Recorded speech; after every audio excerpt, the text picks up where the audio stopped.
Okay, what's up, Alexia? Thank you for taking the time to podcast.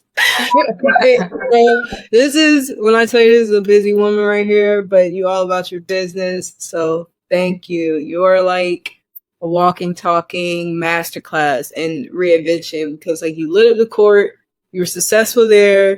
You 3-on-3 FIBA tournament, right? And then you just have like so many businesses. You guys like the reality world, and now you're entrepreneurs. So can you just like share your journey from playing basketball internationally and in the States, of course, and then to entering the world of like reality TV entrepreneurship? Yeah. This sharing bar. Yeah. Hold on. Okay. This bar is it. Okay.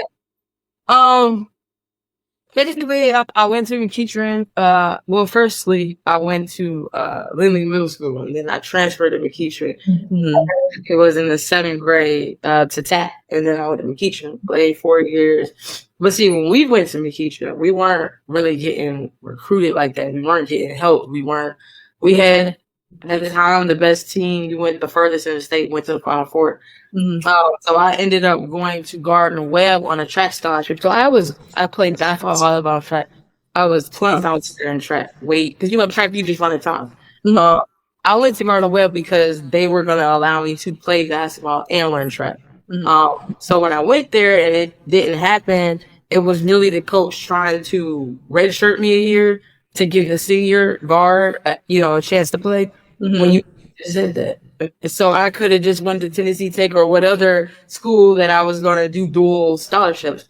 So I had just got frustrated.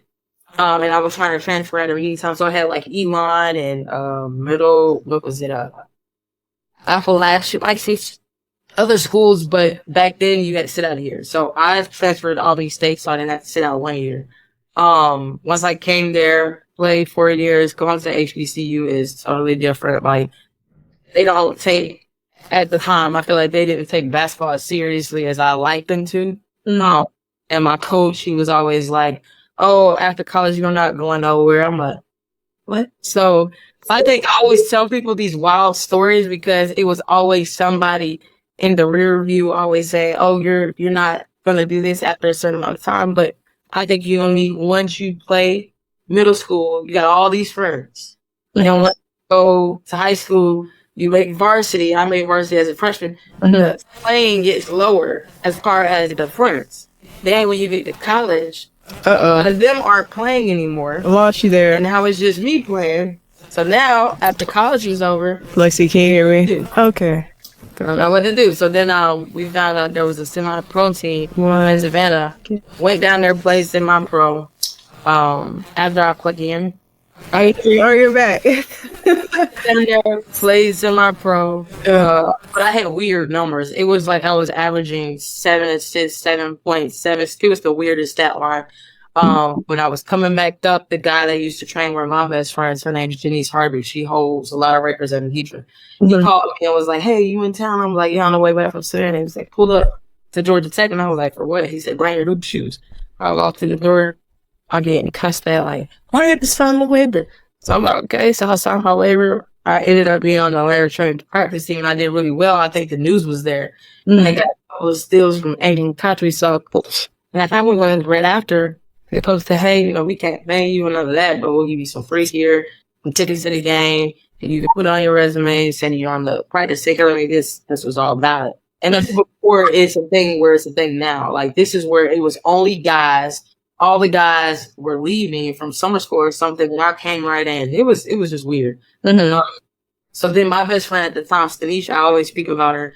She is the one that I met in Savannah. Literally, around 2 weeks she left. And then she played in Bosnia MVP, was killing. She called me and said her agent was looking for a guard. I love it. So it was me. She's like, "That's why I'm calling you." Yeah. She was like, "Okay." She said, "Watch, you'll be overseas. Not maybe a week or two." He contacted me within that time frame, and then he found me a job in Romania. I was gone. Wow. Yeah. And I think I heard, because I remember you telling a story on your podcast, and like you were like braiding hair out there doing whatever. Let's see. People don't understand where that came from because I think the way they clicked it up. So yeah. What happened was my first contract was trash. Like it was trash. They were trying to bank on we win all these games and we'll get X amount of dollars win games and then the contract, whatever. What happened was I think you were 3 Americans on our team, but our men's team, they were making some money, at least way more than us. And then the other men's team, they were making decent money. So there was a lot of guys that needed their hair braided. I'm like, I'll do it, but y'all gotta pay me. So that was braiding their hair. I was building websites for people, and it was because it had nothing to do necessarily with my contract. They didn't pay us in 3 months before I got my money. So I was really just like, what am I doing? Like, it was 3 months that went by, and we didn't get a dime. Now, we got something when we got off the plane, but that was foolery, like play money. You know what I'm saying? Like, oh, okay. But we said, I was living and all that. No, I was living off of them braided hair jobs and websites. But then when the money finally came, it was like, cool. But then at that point, I was like, these folks ain't got no bread. So when Christmas came, I switched teams to another team up north, Romania. And it was a situation where I kind of proved myself.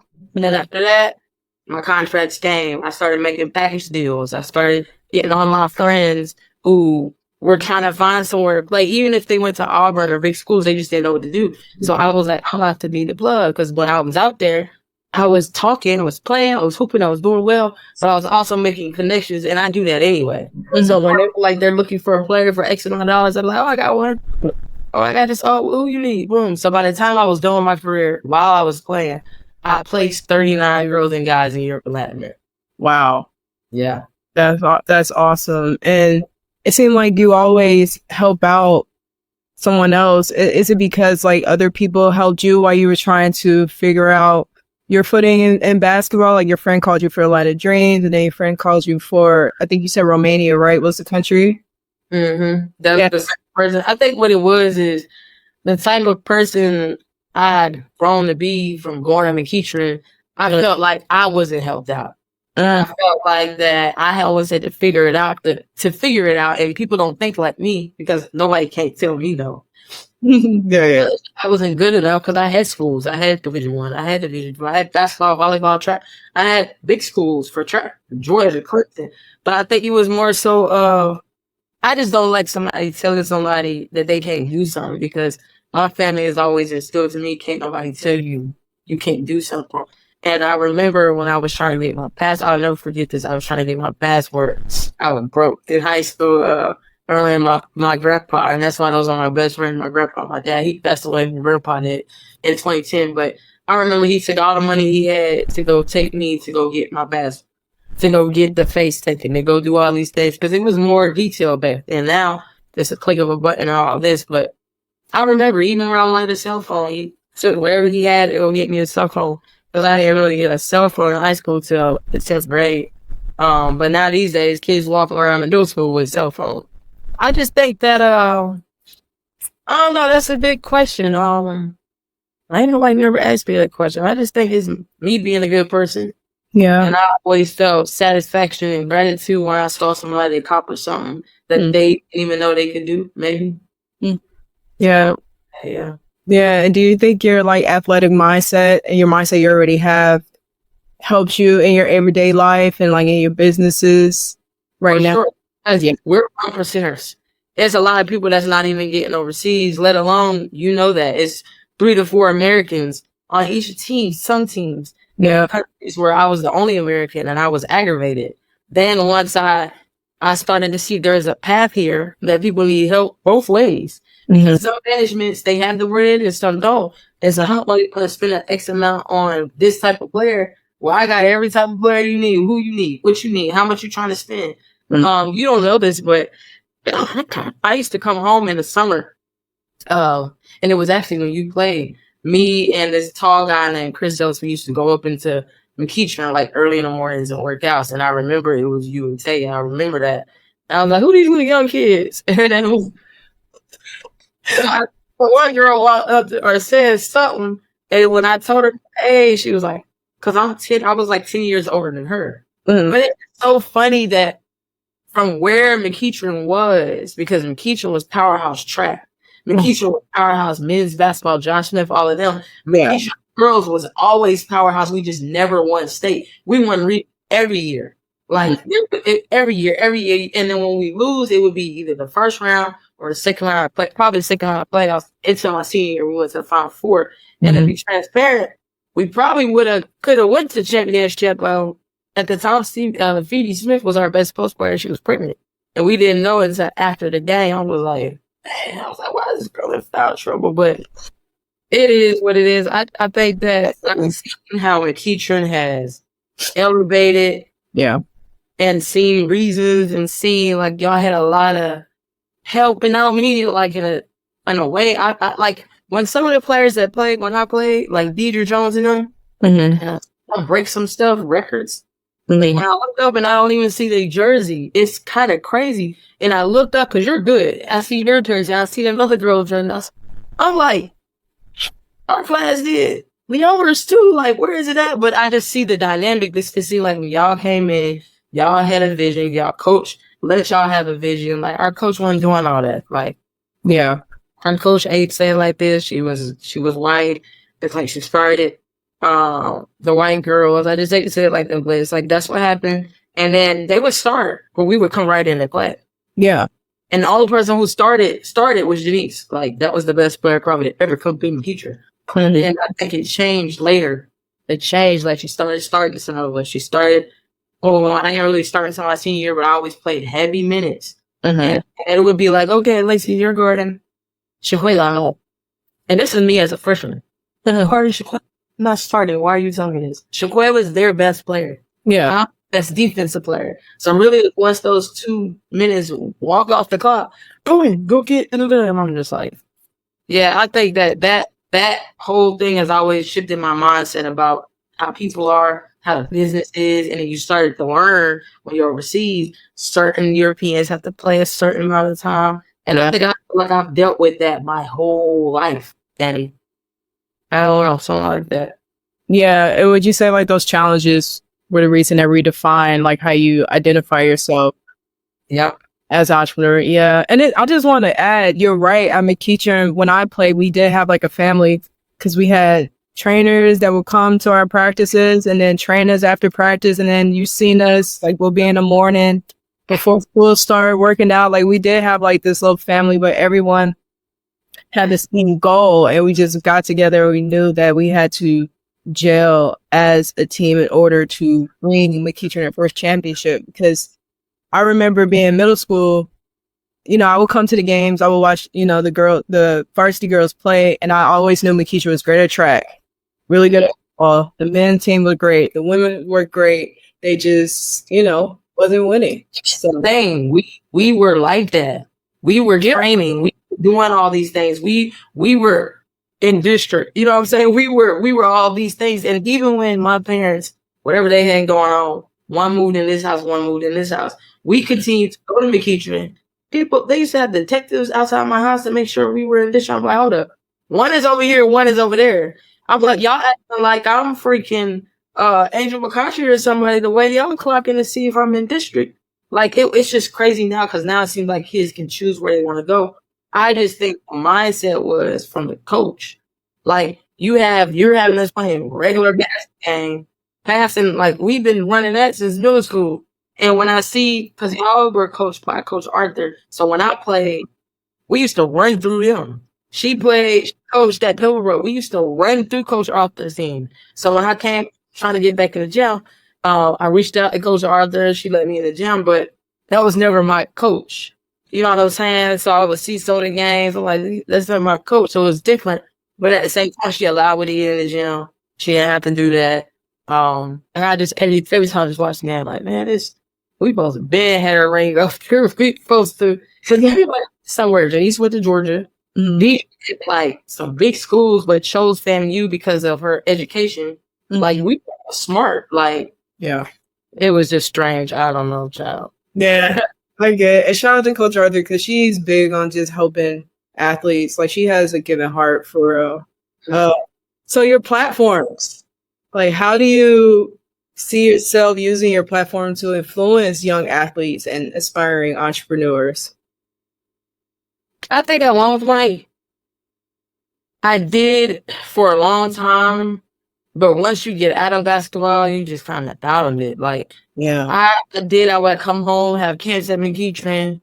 I would always try to, there were guys who were putting clinics together. I would always bring in people and send their films but like I said, that's how I got a lot of people placed. I think now more so my platform is just telling my story because a lot of people don't have a lot of information that I wish I would have had when I was younger. And I feel like to be able to have a reality table podcast, we just had a live. That's why I was so messed up with time. But we filmed 4 episodes on Wednesday. We had a live on Thursday, and it went really well. But to have those type of people in the room, I had Shannon Brown, who's just on NBA, Ash Powell, 2-time NBA champ, both played with the Lakers. Stevie Bats played in the NFL moderator for 10 years. Tanisha Graham, the girl who got me overseas, was there, played overseas 10 years. Another guy, Kenny Gaines, went to Georgia. She went to Tech. Like, they all went to these big schools. Yeah. Yeah, little old me who went to Albany State and Fish. Stevie went to the Boom. You got Shannon Brown with the Michigan State, Josh Powell with the NC State, Tanisha with the Texas Tech, King went to VJ, but we all had our own story that kind of brought us all together. Yeah. People really start telling their story because everybody's story is so different. Like, I'm a 1% of people who really went overseas. I'm the first girl at obviously who ever went overseas. I'm the first graphic teacher to ever go overseas. Mm-hmm. People don't know that. You know, I laid a roadmap that obviously a lot of people don't know, but it was still a roadmap. Telling my story, being able to play on a professional level. And I think, you know, when you finally get paid to do something you love, I don't care the amount it is, it's a game now. Yeah. Like, for me, it didn't become funny anymore. It was more so, man, let me just get this money going over a business. But at the same time, it wasn't, the fun of it came out of it. It was a job. Even college didn't become a job, but it was still fun. I think I got overseas after the first 2 years, maybe 3. It wasn't fun for me no more. So then my last 3 years is more so me just still playing, but still trying to figure out what am I going to do after this. And then I was like, look, all my friends are getting married. All my friends are having kids. Not saying like that's supposed to be for me, but I passed up a lot of situations to keep trying to live this life that by initially is just not there, you know? And for us, we can live that life because we're not paying for rent.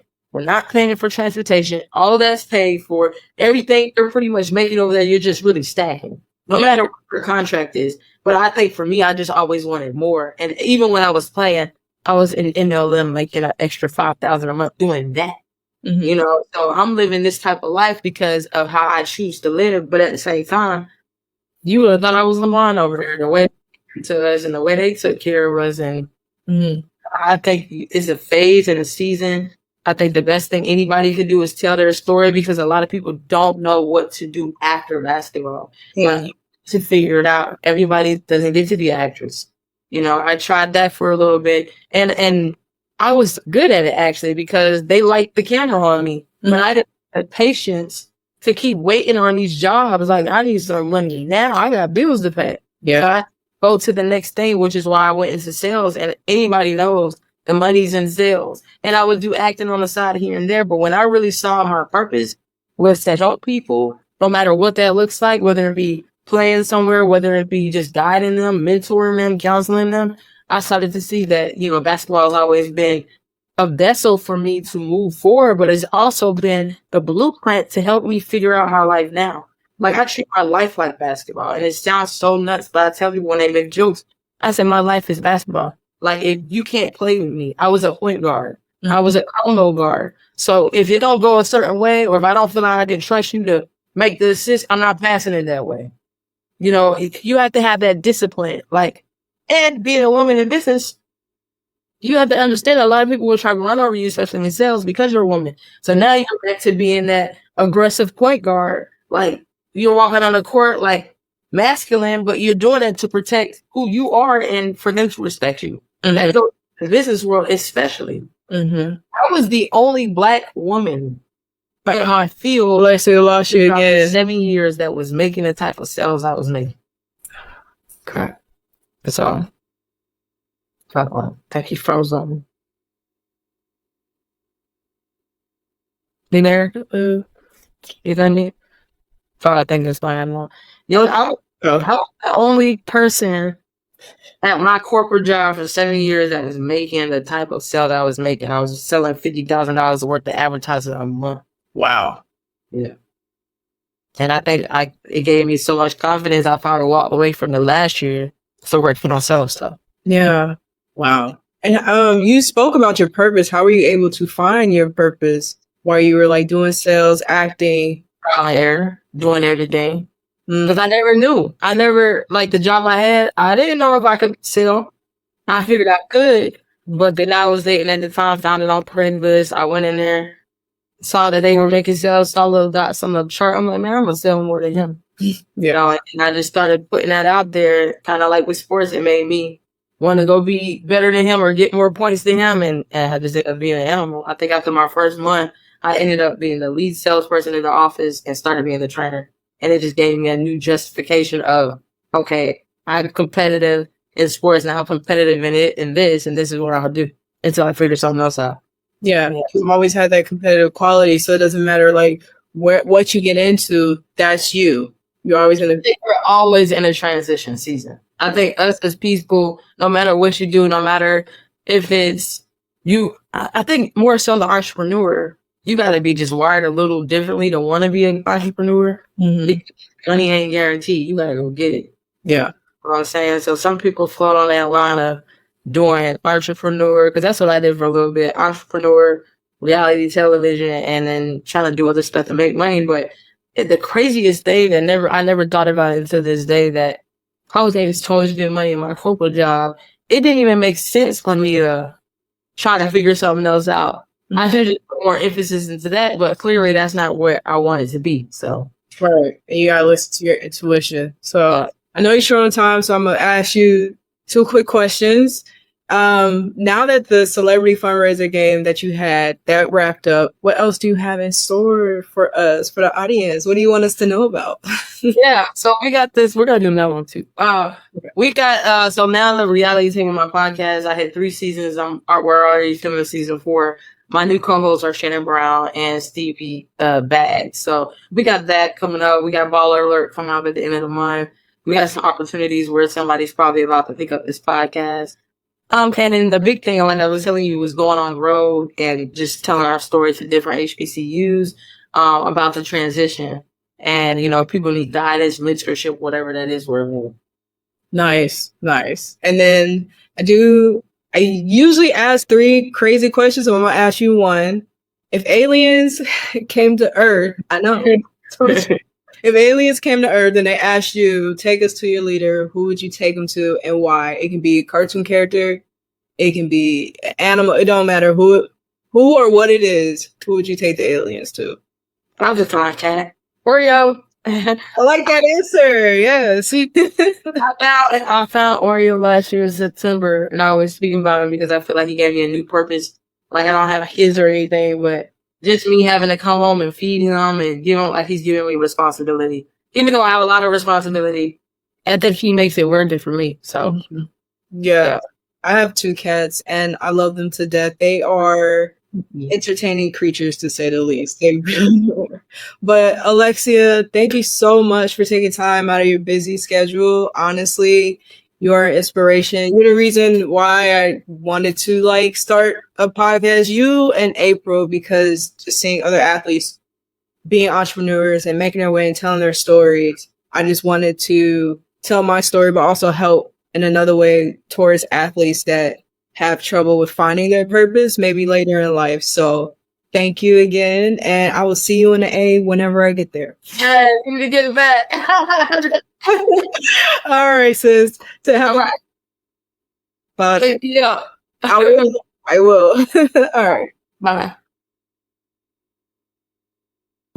If something she said sparked something in you, don't keep it to yourself. Share this episode with a friend. Leave us a review on Spotify, YouTube, or Apple Podcasts and let me know what part of her story hit home. You can also check out the show notes for links to Alexia's work and her Instagram page and follow her journey. This community is about showing up for each other after the final whistle, and I'm so glad you're a part of it. Until next time, remember, you're still an athlete.